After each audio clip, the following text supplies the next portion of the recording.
बिस्मिल्लाहिर्रहमानिर्रहीम। अस्सलाम वालेकुम बच्चों। आज लेक्चर नंबर 7 के साथ चैप्टर नंबर 1 में से जो टॉपिक आज हम डिस्कस करने जा रहे हैं वो है ऑक्सीडेशन स्टेट। थोड़ी बहुत इसके बारे में नो हाउ है आपको, मैं दोबारा आपको इसको थोड़ा सा एक्सप्लेन कर देता हूँ।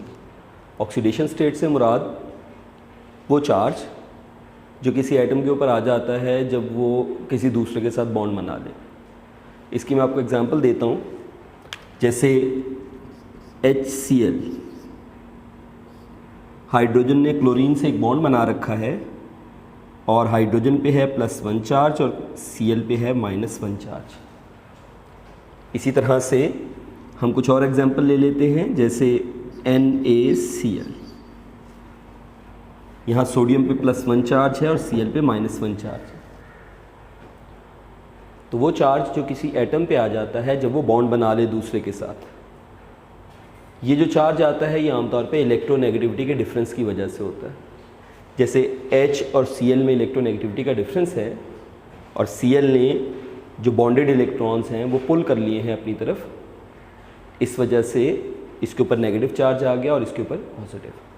इसी तरह से NaCl में Na ने अपना एक इलेक्ट्रॉन Cl को डोनेट कर दिया और Cl पे नेगेटिव चार्ज आ गया जबकि Na पे पॉजिटिव। अगर कोई एलिमेंट फ्री स्टेट में है तो उसका ऑक्सीडेशन स्टेट 0 होगा, क्योंकि उसने किसी से बॉन्ड ही नहीं बना रखा। जैसे हाइड्रोजन है, इसका ऑक्सीडेशन स्टेट 0 होगा। जिंक है, इसका ऑक्सीडेशन स्टेट 0 होगा। तो दोबारा मैं आपको रिवाइज करता हूँ। जब कोई एटम किसी दूसरे के साथ बॉन्ड बनाता है तो इलेक्ट्रोनेगेटिविटी के डिफरेंस की वजह से जो मोर इलेक्ट्रोनेगेटिव एटम है वो इलेक्ट्रॉन अपनी तरफ पुल कर लेता है, इस वजह से उसके ऊपर कुछ चार्ज आ जाता है और जिससे पुल किए जाते हैं उस पर पॉजिटिव चार्ज आ जाता है। ये चार्ज जो किसी एटम के ऊपर आ जाता है जब वो बॉन्ड में इन्वॉल्व हो जाए, ये चार्ज जो है उसका ऑक्सीडेशन स्टेट कहलाता है। ऑक्सीडेशन स्टेट आयनिक कंपाउंड्स में और कोवलेंट कंपाउंड्स के अंदर थोड़ा सा डिफरेंट तरीके से बयान किया जाता है। आयनिक कंपाउंड्स में ऑक्सीडेशन स्टेट क्या है? Number of electrons gain or lost by an ion, by an atom to form an ion। जैसे CaCl2 में एक Cl ने 2 इलेक्ट्रॉन लूज कर रखे हैं और इसका ऑक्सीडेशन स्टेट +2 है, जबकि 2 Cl हैं, हर Cl ने 1 इलेक्ट्रॉन गेन कर रखा है, इसलिए इनका ऑक्सीडेशन स्टेट हर एक का -1 है। तो आयनिक कंपाउंड में ऑक्सीडेशन स्टेट का मतलब है नंबर ऑफ इलेक्ट्रॉन्स गेन और लॉस्ट, जबकि कोवलेंट कंपाउंड्स में ऑक्सीडेशन स्टेट का मीनिंग है, ऑक्सीडेशन स्टेट्स को हम बयान करते हैं नंबर ऑफ बॉन्ड्स फॉर्म्ड। जैसे कार्बन टेट्राक्लोराइड में एक कोवलेंट कंपाउंड है, कार्बन ने 4 बॉन्ड बना रखे हैं, इसलिए कार्बन का ऑक्सीडेशन स्टेट 4 होगा। हर Cl ने एक बॉन्ड बना रखा है, इसलिए हर एक Cl का ऑक्सीडेशन स्टेट 1 होगा। अब ये पॉजिटिव होगा, ये नेगेटिव, ये डिपेंड करता है इलेक्ट्रोनेगेटिविटी के डिफरेंस के ऊपर। कार्बन और Cl के मुकाबले में Cl की इलेक्ट्रोनेगेटिविटी कार्बन से ज़्यादा है, इसलिए Cl पे अगर चार्ज 1 आ रहा है, Cl ने चूँकि एक बॉन्ड बनाया इसलिए इसके ऊपर चार्ज 1 आ रहा है, कार्बन ने 4 बॉन्ड बनाया इसलिए 4 आ रहा है। मगर Cl चूँकि इलेक्ट्रोनेगेटिव है, उसने इलेक्ट्रॉन खींच रखे हैं, इसलिए इस पर माइनस होगा, जबकि कार्बन पे प्लस होगा। ऑक्सीडेशन स्टेट पीरियोडिक टेबल में ऑक्सीडेशन स्टेट के क्या ट्रेंड्स हैं? पीरियोडिक टेबल में oxidation state group wise discuss की जाती है। ये आपके सामने सब ग्रुप ए लिख रखे हैं मैंने, 1A, 2A, 3A, 4A, 5A, 6A, 7A और 8A। हर एक के मैंने 2-2 एलिमेंट ले रखे हैं। अगर हम इसको ऑक्सीडेशन स्टेट को ग्रुप वाइज डिस्कस करें तो जो ग्रुप नंबर होता है वही उस एलिमेंट की ऑक्सीडेशन स्टेट होता है। जैसे लिथियम ग्रुप नंबर 1 से बिलोंग करता है तो लिथियम की ऑक्सीडेशन स्टेट +1 होगी। सोडियम भी ग्रुप नंबर 1 से बिलोंग करता है तो सोडियम की ऑक्सीडेशन स्टेट भी +1 ही होगी। हम एग्जांपल्स ले सकते हैं, जैसे NaCl में सोडियम की ऑक्सीडेशन स्टेट +1 है, लिथियम क्लोराइड में लिथियम की ऑक्सीजन स्टेट +1 है। तो जो ग्रुप नंबर है वही उन एलिमेंट्स का ऑक्सीडेशन स्टेट होता है उनके कंपाउंड्स के अंदर। ये बात पहले ग्रुप के लिए ट्रू है, दूसरे ग्रुप के लिए भी ये बात एज इट इज ट्रू है। जो ग्रुप नंबर है वही इसका ऑक्सीडेशन स्टेट होगा। तीसरे ग्रुप के लिए भी ये बात दुरुस्त है, जो ग्रुप नंबर है वही उसका ऑक्सीडेशन स्टेट है। इसी तरह चौथे ग्रुप के लिए भी ये बात एज इट इज दुरुस्त है कि जो ग्रुप नंबर है वही उसका ऑक्सीडेशन स्टेट है।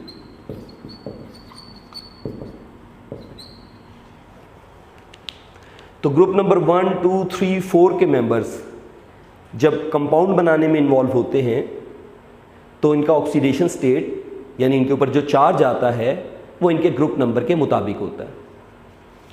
1 वालों का +1, 2 वाले एलिमेंट्स जब कंपाउंड बनाएंगे तो +2, 3 वाले एलिमेंट्स जब कंपाउंड बनाएंगे +3, 4 वाले एलिमेंट्स जब कंपाउंड बनाएंगे तो +4। जब हम ग्रुप नंबर 5 की तरफ चलते हैं, ग्रुप नंबर 5, तो यहां से एक नया मॉड स्टार्ट होता है। ग्रुप नंबर 5, 6, 7 इन एलिमेंट्स की ऑक्सीडेशन स्टेट ग्रुप नंबर के मुताबिक भी है और इसके अलावा इनकी ऑक्सीडेशन स्टेट एक और चीज़ पे डिपेंड करती है, वो होता है number of vacancies left in the valence shell. यानी वैलेंस शेल में जितनी खाली जगह हैं, मैं इसको एग्जाम्पलीफाई करता हूं। फॉस्फोरस को हम देखते हैं। फॉस्फोरस 5वें ग्रुप का मेंबर है। अगर हम इसके इस कंपाउंड को देखें तो इसमें इसकी ऑक्सीजन स्टेट +3 है, जो कि +5 ले लें तो इसकी ऑक्सीजन स्टेट +5, PCl5 में +5 है, जो कि ग्रुप नंबर के मुताबिक है। PCl5 में फॉस्फोरस की oxygen state exactly group number के मुताबिक है, मगर इसकी ऑक्सीडेशन स्टेट +3 भी है PCl3 में। ये जो इसकी 3 ऑक्सीडेशन स्टेट है ये ग्रुप नंबर के मुताबिक नहीं है, बल्कि ये नंबर ऑफ वैकेंसीज के मुताबिक है। फॉस्फोरस 5वें ग्रुप का मेंबर है, इसके लास्ट शेल में 5 इलेक्ट्रॉन होते हैं और इसको अपना ऑक्टेट कंप्लीट करने के लिए 3 इलेक्ट्रॉन चाहिए हैं। यानी इसका मतलब है इसके लास्ट शेल में 3 इलेक्ट्रॉन्स को अकोमोडेट करने की जगह है, ये वैकेंसी कहलाती है। तो फॉस्फोरस के वैलेंस शेल के अंदर 3 इलेक्ट्रॉन अकोमोडेट करने की गुंजाइश है, ये इसकी वैकेंसी है और इसी के मुताबिक इसका इस कंपाउंड में ऑक्सीडेशन स्टेट है। तो 5वें, 6ठे और 7वें ग्रुप के मेंबर्स 2 तरह की ऑक्सीडेशन स्टेट शो करते हैं। नंबर 1 अपने ग्रुप नंबर के मुताबिक और नंबर 2 नंबर ऑफ वैकेंसीज के मुताबिक, जो कि उनके लास्ट शेल में खाली जगह हैं उनके मुताबिक। 5वें ग्रुप में मैंने फॉस्फोरस की एग्जांपल ली और आपको 2 इसमें कंपाउंड्स की एग्जांपल दी, एक जिसमें ग्रुप नंबर के मुताबिक ऑक्सीडेशन स्टेट है और दूसरी जिसमें वैकेंसीज के मुताबिक ऑक्सीडेशन स्टेट है। इसी तरह से अगर हम इससे नेक्स्ट 6ठे ग्रुप की तरफ जाएं तो मैं एग्जांपल सल्फर की लेता हूं। सल्फर की ऑक्सीडेशन स्टेट जो है वो H2S में -2 है, जो कि इसकी नंबर ऑफ वैकेंसीज के मुताबिक है, क्योंकि 6ठे ग्रुप का मेंबर होने के बायस इसके लास्ट शेल में 2 इलेक्ट्रॉन्स को अकोमोडेट करने की गुंजाइश है। इसका मतलब इसकी ऑक्सीडेशन स्टेट वैकेंसीज के हिसाब से 2 बनती है। इसी तरीके से अगर मैं H2SO4 को ले लूं तो यहाँ पे सल्फर की ऑक्सीजन स्टेट +6 है, जो कि ग्रुप नंबर के ही मुताबिक है। इसी तरह 7वें ग्रुप में अगर हम चले जाएं तो 7वें ग्रुप में क्लोरीन जो है इसकी ऑक्सीडेशन स्टेट HCl में -1 है, जो कि नंबर ऑफ वैकेंसीज के मुताबिक है। जबकि अगर मैं इसी कंप में HClO4 कंपाउंड ले लूं तो इसमें सल्फर क्लोरीन की ऑक्सीडेशन स्टेट, मैं क्लोरीन की एग्जांपल ले रहा हूं 7वें ग्रुप में से, क्लोरीन की ऑक्सीडेशन स्टेट +7 है, जो कि इसके ग्रुप के मुताबिक है। तो क्लोरीन 2 तरह की ऑक्सीडेशन स्टेट शो कर रहा है, ग्रुप के मुताबिक और दूसरा नंबर ऑफ वैकेंसीज के मुताबिक। अब हम चलते हैं 8वें ग्रुप की जानिब। 8वें ग्रुप की ऑक्सीडेशन स्टेट 0 होती है। उसकी वजह क्या है? इनका ऑक्टेट कंप्लीट है, इनके लास्ट शेल में इलेक्ट्रॉन अकोमोडेट करने की गुंजाइश मौजूद नहीं है, इस वजह से इनकी ऑक्सीडेशन स्टेट 0 मानी जाती है। इसके हवाले से एग्जामिनेशन में भी क्वेश्चन आता है, एक्सरसाइज में भी मौजूद है, why noble gas have 0 oxidation state. तो आप बताएंगे कि इनकी जो नंबर ऑफ वैकेंसीज इनके लास्ट शेल में हैं वो 0 हैं, यानी कि कोई इलेक्ट्रॉन एब्जॉर्ब करने की गुंजाइश नहीं है, इसलिए इनकी ऑक्सीडेशन स्टेट 0 है। और दूसरी बात, ये किसी से रिएक्शन भी नहीं करते अमूमन, इसलिए इनकी ऑक्सीडेशन स्टेट 0 मानी जाती है। ग्रुप नंबर 4 में कार्बन, सिलिकॉन, जर्मेनियम, टिन और लेड। टिन और लेड जो है ये अभी मैंने आपको बताया था कि ग्रुप नंबर 1 से 4 तक तमाम एलिमेंट्स अपने कंपाउंड में जो ऑक्सीडेशन स्टेट शो करते हैं वो अपने ग्रुप के मुताबिक होती है। टिन और लेड इसमें थोड़ा सा वेरिएट करते हैं, थोड़ा सा इनमें एबनॉर्मलिटी है। टिन और लेड ग्रुप के मुताबिक भी ऑक्सीडेशन स्टेट शो करते हैं और इसके अलावा अगर ये इनर्ट पेयर इफेक्ट शो करें तो इनकी ऑक्सीडेशन स्टेट चेंज हो जाती है। मसलन टिन SnCl4 कंपाउंड में अपनी ऑक्सीडेशन स्टेट +4 शो करता है जो कि ग्रुप के मुताबिक है, मगर SnCl2 में ये ऑक्सीडेशन स्टेट +2 शो करता है। ये तब ऐसा करता है जब ये इनर्ट पेयर इफेक्ट शो करे। टिन और लेड दोनों इनर्ट पेयर इफेक्ट शो करते हैं, इस वजह से इनकी ऑक्सीडेशन स्टेट 4 के अलावा जो कि ग्रुप नंबर के मुताबिक है 2 भी होती है। ये 2 नंबर ऑफ वैकेंसीज के मुताबिक नहीं है। दोबारा इसको रिवाइज कर देता हूँ। ग्रुप नंबर 1, 2, 3, 4 ये 4 ग्रुप जो हैं इनके मेंबर्स अपने ग्रुप नंबर के मुताबिक ऑक्सीडेशन स्टेट शो करते हैं अपने कंपाउंड्स के अंदर। इनमें टिन और लेड थोड़ी सी वेरिएशन शो करते हैं, वो +4 के अलावा जो कि चौथे ग्रुप से +2 भी शो करते हैं, मगर ये +2 शो करना इनके नंबर ऑफ वैकेंसीज के मुताबिक नहीं है। जबकि ग्रुप नंबर 5 से लेकर ग्रुप नंबर 8 तक तमाम मेंबर्स जो हैं ये 2 तरह की ऑक्सीडेशन स्टेट शो करते हैं अमूमन, एक इनके ग्रुप के मुताबिक और दूसरे नंबर ऑफ वैकेंसीज के मुताबिक।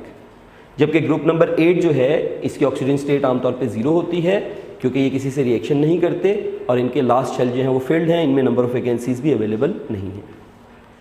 ये ट्रेंड जो हमें नॉर्मल एलिमेंट्स में नज़र आता है, सब ग्रुप ए के अंदर नज़र आता है, इनको नॉर्मल एलिमेंट्स या रिप्रेजेंटेटिव एलिमेंट्स कहते हैं, जो कि सब ग्रुप ए में नज़र आता है। यही ट्रेंड हमें बहुत हद तक ट्रांजिशन मेटल्स के अंदर भी मिलता है। बस ट्रांजिशन मेटल्स में मैं चंद एक आपको एग्जांपल्स देता हूँ।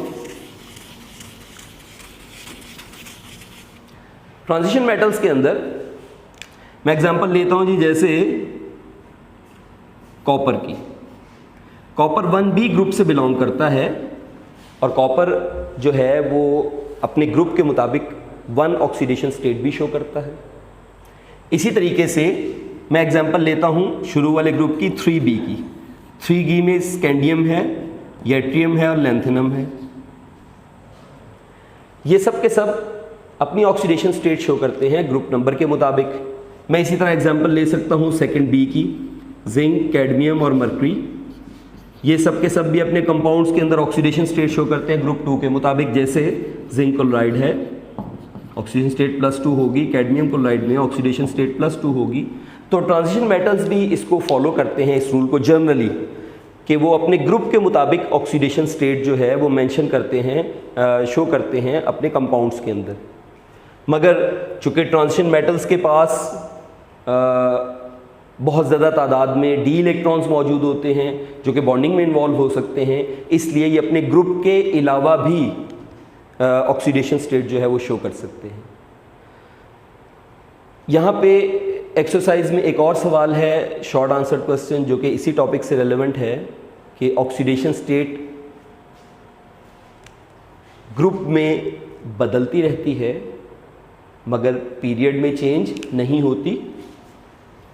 Why oxidation state changes along why oxidation state do not changes in the period in the group and changes जैसे जैसे हम क्रॉस जाते हैं पीरियड से आगे मुख्तलिफ ग्रुप्स के अंदर वहाँ ऑक्सीडेशन स्टेट बदलती है।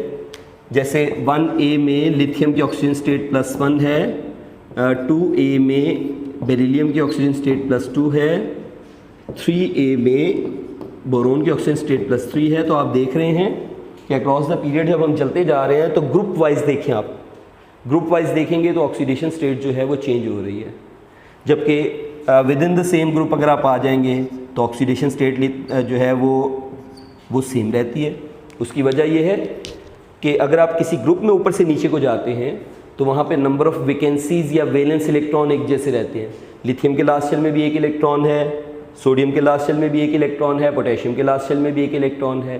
तो इसका मतलब है कि नंबर ऑफ़ वैलेंस इलेक्ट्रॉन और vacancies within the same group as we move downward एक ही ग्रुप में ऊपर से नीचे सेम रहते हैं। चूँकि नंबर ऑफ़ वैलेंस इलेक्ट्रॉन्स या वैकेंसीज सेम रहती हैं इसलिए oxidation state with in the same group नहीं बदलती। मगर जब हम ग्रुप्स को पीरियड के अक्रॉस डिस्कस करें कि एक पीरियड के अंदर अगर हम चलते जा रहे हैं तो ग्रुप बदल रहे हैं, 1A है, 2A है, 3A है, तो अक्रॉस द पीरियड अगर हम चलते जाएंगे तो ऑक्सीडेशन स्टेट बदल जाएगी। उसकी वजह यह है कि नंबर ऑफ वैलेंस इलेक्ट्रॉन्स या नंबर ऑफ वैकेंसीज चेंज होती रहती हैं। मसलन इसके अंदर वैलेंस इलेक्ट्रॉन 1 है, इसमें वैलेंस इलेक्ट्रॉन 2 है, इसमें 3 है। तो जैसे जैसे वैलेंस इलेक्ट्रॉन या वैकेंसीज बदलती हैं अक्रॉस द पीरियड, जैसे जैसे हम जाएंगे वैसे वैसे ऑक्सीडेशन स्टेट जो है वो चेंज होती चली जाती है। ये था जी आज का टॉपिक। हम इंशाल्लाह नेक्स्ट लेक्चर में नेक्स्ट टॉपिक डिस्कस करेंगे। अस्सलाम वालेकुम।